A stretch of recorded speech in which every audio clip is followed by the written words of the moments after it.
Hey, so this video is about architecture and why conservative-minded people, a lot of them, have this weird hang-up about architecture. So this is topically in relation to Donald Trump passed an executive order or rule or something like that, saying that all new construction of federal building has to conform to kind of a rigid uh, list of architectural styles, all kind of like, relying on classical Greek and Roman stylings.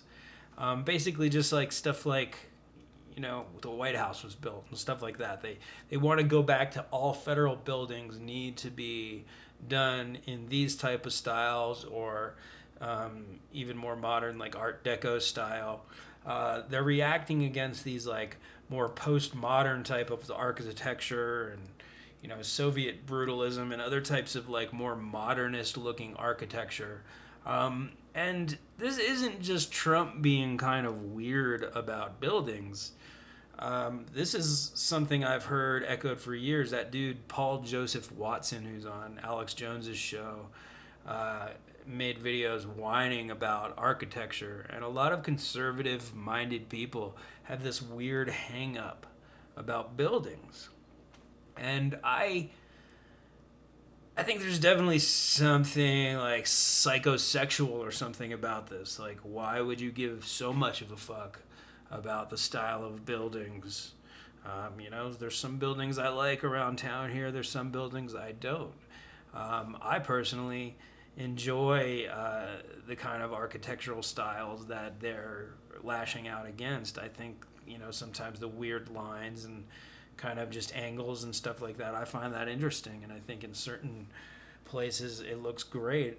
And then I think there's other places where the more classical styles look good. I don't have a hatred of either one. Maybe every now and then I might see a building and say, I think they should have done this or that.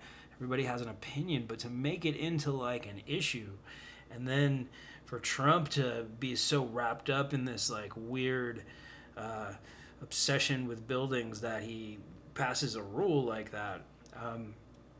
There's definitely something going on there, and I don't pretend to. I don't associate with too many right wingers, and especially not those types of weirdos. So I don't pretend to understand the psychology behind it. But somebody should really focus on this. What the psychology is about these right wingers and their obsession with like traditional styles of buildings. It's bizarre. Figure that out. Be interesting.